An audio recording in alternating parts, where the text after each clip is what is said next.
discussing today. We will be talking about the information technology. So the presenter, like I introduced earlier, is Fadipe Samuel. Currently is the Deputy Director and the Head of Hardware Unit, Lagos State University. So these are my table of contents, what we are going to discuss. And for the introductions, just like the last speaker said, that these days, understanding how computer work is very helpful in many areas of life, work, socializing, and so many other things like that. So what is computer science? Computer science is a field of study that takes computing to the next level. Understanding not just how to use computer, but how the computer itself works and how to make it do new things effectively. So specializations. So the IT profession has so many areas of specialization, and I'll try as much as I can to just touch on few of software application development. So you can actually study computer science and specialize in the fields of application development. Web designing, you can be a system analyst. In Nigeria, there's little dichotomy between a system analyst and a software developer.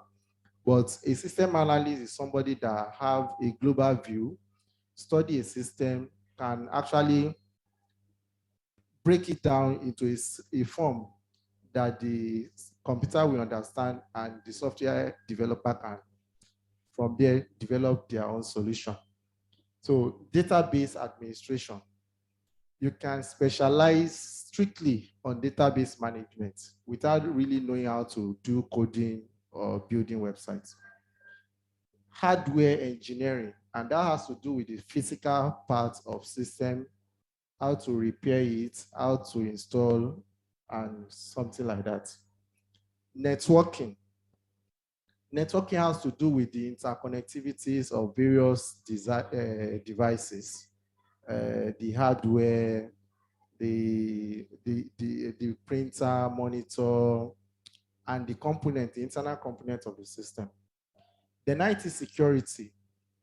Today, a lot of people have fell victims of fraudulent activities online. We've heard of online scams and so many other vulnerabilities that criminal takes advantage of. So you as an IT professional, you can actually specialize in the area of security, whereby you design solutions to secure online transaction and to detect. You can also detect. There's also IT forensic. I think I didn't put it here. Then robotics.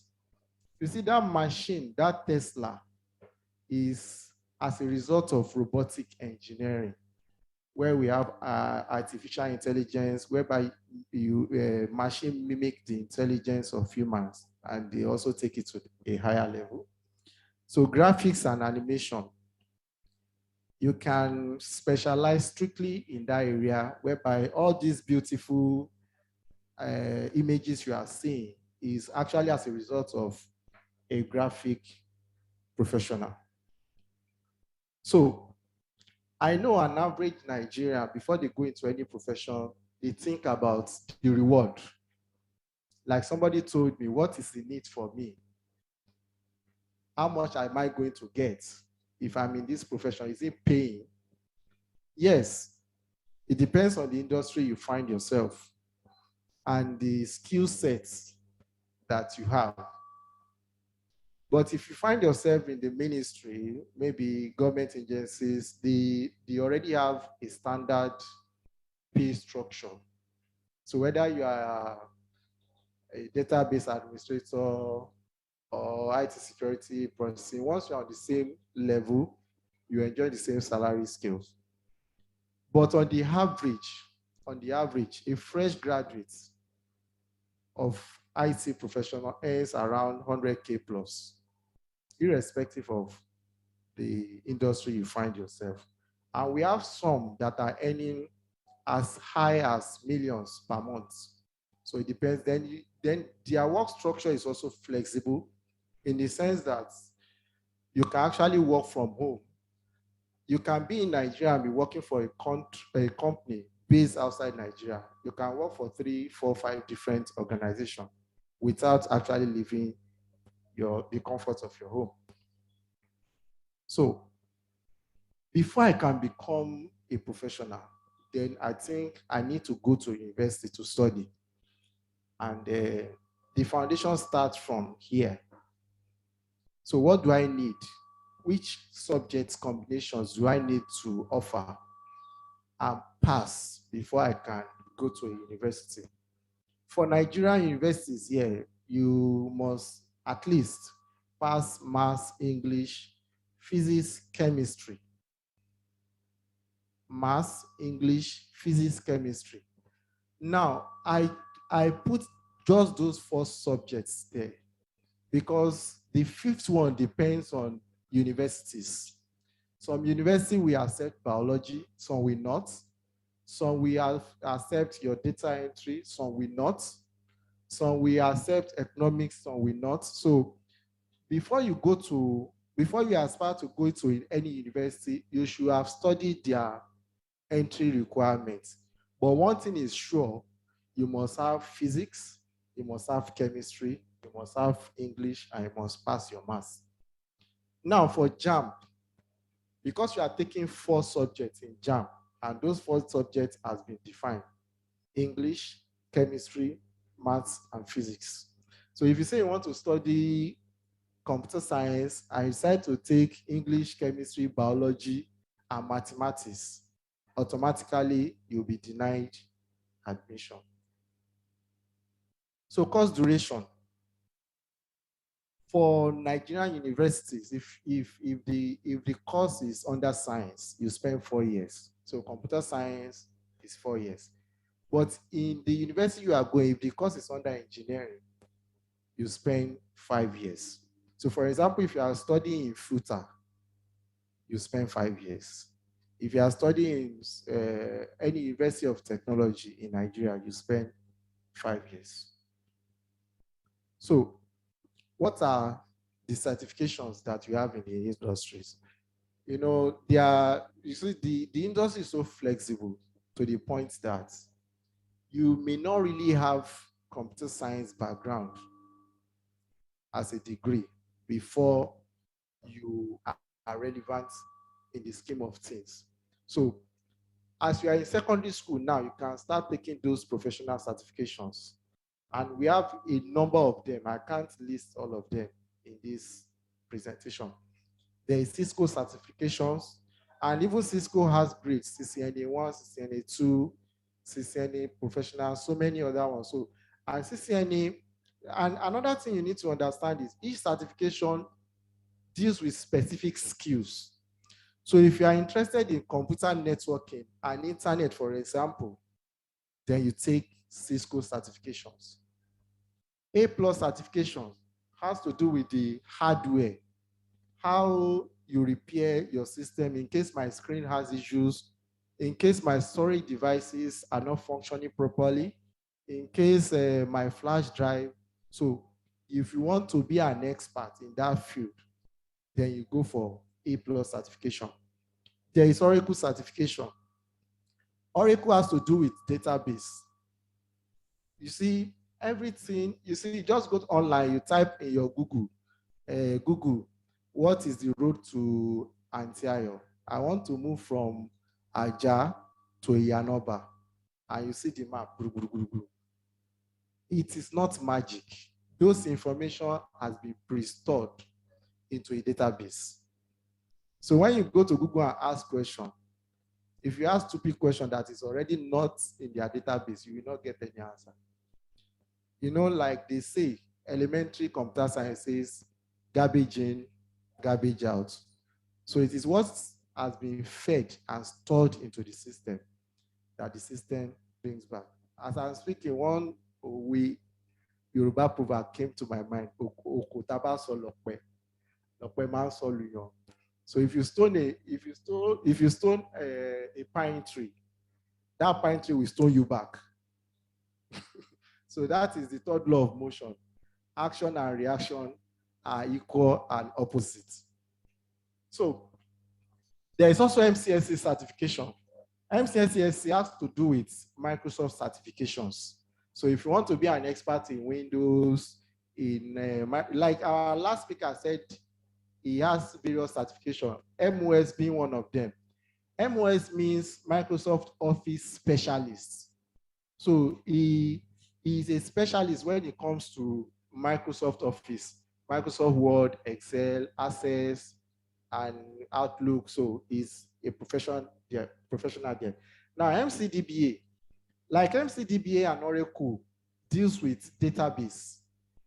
So if you want to be an expert in database, then you do either Oracle, MCDBA. There are so many of them. Then there's Network Plus, and if you want, there is Certified Ethical Hacker. If you want to be an hacker, not the bad hacker. We have white hat, we have the red hat, black hat, then we have the gray hat. So many of them like that. So let me move on. So work related hazard. You know, in life happens to people generally. So as good as the profession is, it also has its own side effects. And though those side effects may not really matter when the what is it called? The cocoa, the gbemu, when it comes to play. But you need to take note of it too. So there is what we call it. There is this eye vision that you get. When you stay too long on the system, we have computer vision syndrome. You know, at times when you stay too long on the system, by the time you look sideways, you start seeing double images. And if care is not taken, you may not be seeing well again. There is eye strain. You know, at times, because of the letterings you have to deal with daily, you can strain your eyesight. Then neck and back aches. It's also common to, this one is common to those that are actually developers. They stay long on the system, type code, they have to bend their neck, bend backwards, so they are susceptible to those ones. So there's light sensitivity, there is fatigue, and you can have bad posture. You know, when you don't sit properly, when you don't walk properly, you know, some of us now, including you guys, we can't walk straight again because we always bent on our phones. And if somebody to take a picture of you sideways, you see that you have actually bent, you are not walking straight again. So it can affect your posture. So, but before I close this presentation, there are these observations that I have about today's youth. One, they have access to so many online resources, both harmful ones and the beneficial ones. But unfortunately, most of us tends to use it for something harmful. You see, while we were growing up, we don't have access to all these things. In fact, the first time I saw computer was in my undergraduate days. So there was no Google when we were coming up. So we are only restricted to the materials our teacher gave us in class, or we go extra mile to go to CMS. There is a library there to go and read, to go to public libraries. But now all those things, you have it at the tip of your palm in your phone. But unfortunately, my observation is that most of you waste your time on social media. You waste too much time on social media doing what will not actually add value to you in the future. And the use of technology, you use it to access harmful and irrelevant material. So my advice, that as somebody that have a bright future that is going somewhere, you should limit the use of technology strictly to the research to researching relevant materials that will enhance your academic performance. Like if my economics teacher teaches me, what do they call it? Economic, value of money, economic opportunity cost. I can actually Google it. What is opportunity cost? Get relevant literature, relevant materials, so that when next he is coming to class, you are already prepared for him. And by the time he's talking and you're asking questions, it will be like, how did you get to know this? Now, you should spend more time to assess that material that will enrich your knowledge. You see, knowledge should not be restricted to classroom activities. Like it is because of knowledge now that I know that our next speaker will come in 19 minutes and she's already here. So you should use technology to acquire and develop new skills. And I want you to note this, that anything that is wasting your time is wasting your life. Thank you.